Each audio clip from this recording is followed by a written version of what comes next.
Bismillahirrahmanirrahim.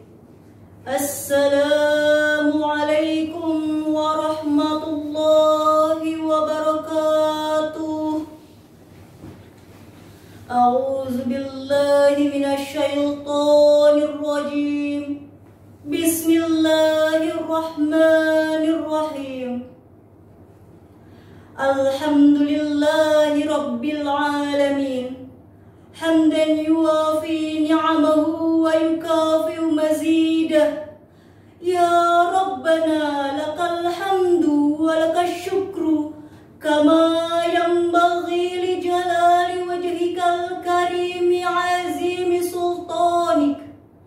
Allahumma salli wa sallim ala sayyidina Muhammadin wa ala alihi wa sahbihi ajma'in. Amma ba'd. Puji dan syukur kehadirat Allah Subhanahu wa Ta'ala, segala zat yang maha ghafur, zat yang maha syukur, yang telah memberikan beribu-ribu nikmat, nikmat iman, nikmat Islam, sampai nikmat sehat wal afiat, sehingga kita bisa bersilaturahmi di tempat yang insya Allah diberkahi Allah Subhanahu wa Ta'ala. Salawat dan salam semoga tercurahkan kepada Nabi akhirul zaman, Nabi Muhammad sallallahu alaihi wasallam, keluarganya beserta para sahabat. Semoga kita semua mendapatkan syafaatnya di yaumil akhir. Amin. Amin ya rabbal alamin. Hadirin rahimakumullah, di tengah ancaman resesi global akibat kenaikan harga pangan dan energi, Indonesia kembali dinobatkan sebagai negara paling dermawan di dunia.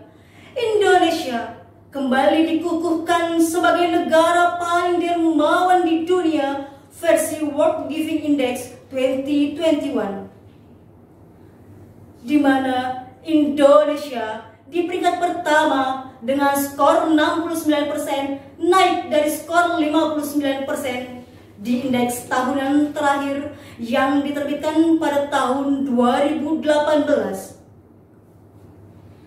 Indeks ini diukur berdasarkan 3 indikator, yaitu menyumbang uang, menyumbang kepada orang asing atau tidak dikenal, dan berpartisipasi dalam kegiatan kesukarelawanan.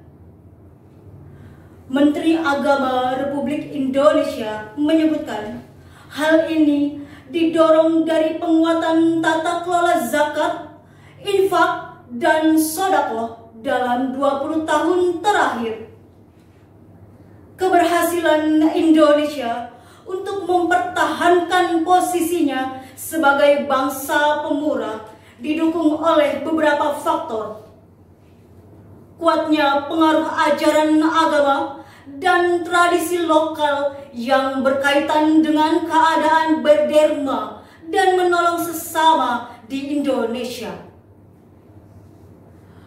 Komisi 8 DPR RI mensyahkan penyaluran anggaran bagi anak-anak yatim piatu.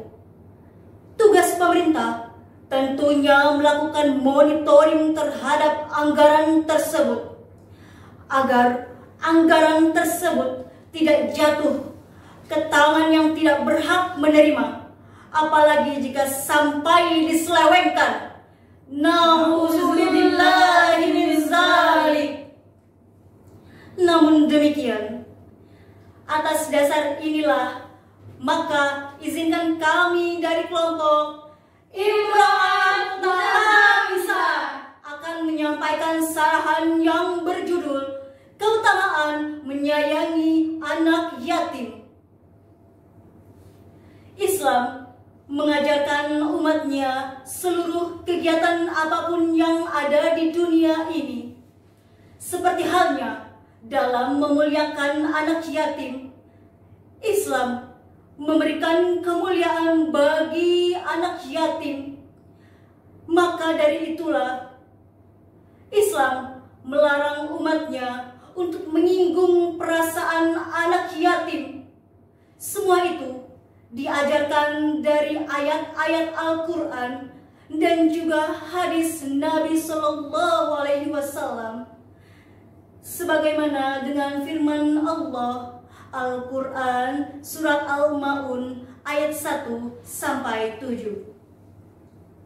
A'udzu billahi minasy syaithanir rajim. Bismillahirrahmanirrahim. Ara'aital ladzi yukadzibu bid-din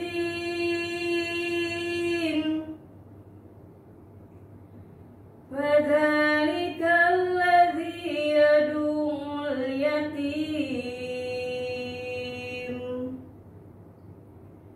wa la yahuddu 'ala ta'amil miskin.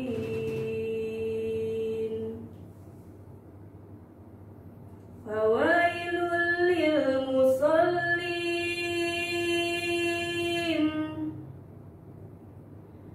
alladzina hum an salatihim sahun alladzina hum yura'un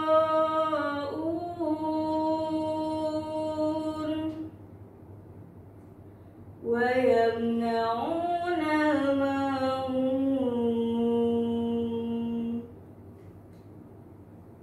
Aku berlindung kepada Allah dari godaan syaitan yang terkutuk dengan menyebut nama Allah yang Maha Pengasih lagi Maha Penyayang.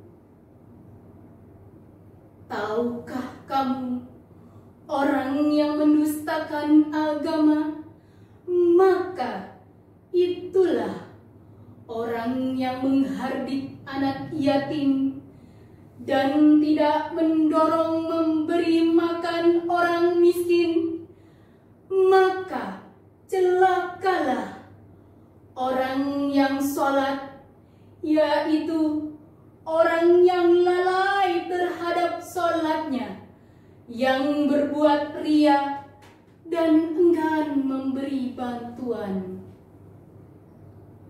Maka dari itu, kalian wajib memuliakan dan juga menyantuni anak yatim, karena ada keutamaan menyayangi anak yatim. Dalam Islam, salah satunya adalah memperkuat iman dan takwa, seperti firman Allah dalam Al-Quran surat Al-Imran ayat 133 sampai 134. Wasari'u ila maghfiratin mir rabbikum wa jannatin 'arduha as-samawati wal ard uiddat lil muttaqin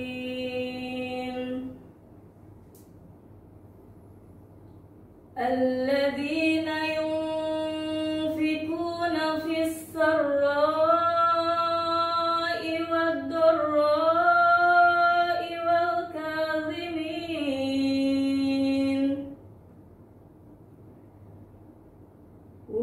kadhimin al-ghayza wal 'afina 'anil nas wallahu yuhibbul muhsinin.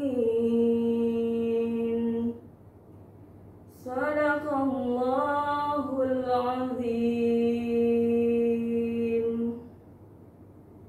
Dan bersegeralah kamu mencari ampunan Tuhanmu dan mendapatkan surga yang luasnya seluas langit dan bumi.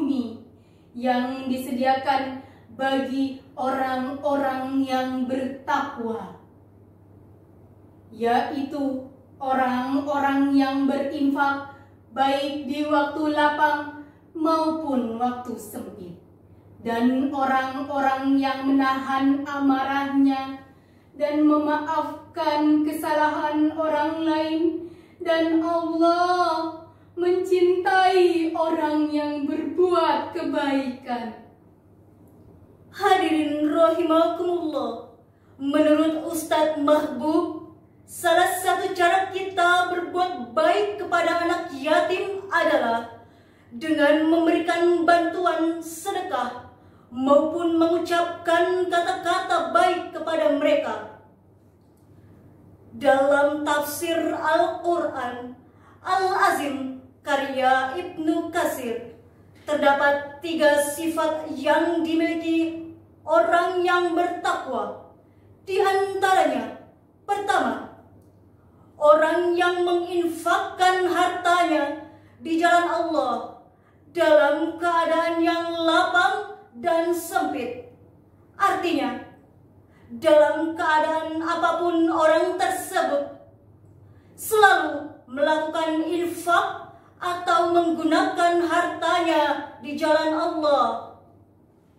Kedua, orang yang menahan hawa nafsu dan mengendalikan nafsunya jika sedang marah dan melampiaskan amarahnya pada hal-hal yang baik. Terakhir, orang yang selalu memaafkan setiap orang-orang yang berbuat zalim kepada dirinya, dan kezaliman itu tidak dibalasnya dengan kejahatan. Hadirin, demikianlah sarahan yang bisa kami sampaikan. Kurang lebihnya kami mohon maaf. Nun wal qalami wa ma yasturun.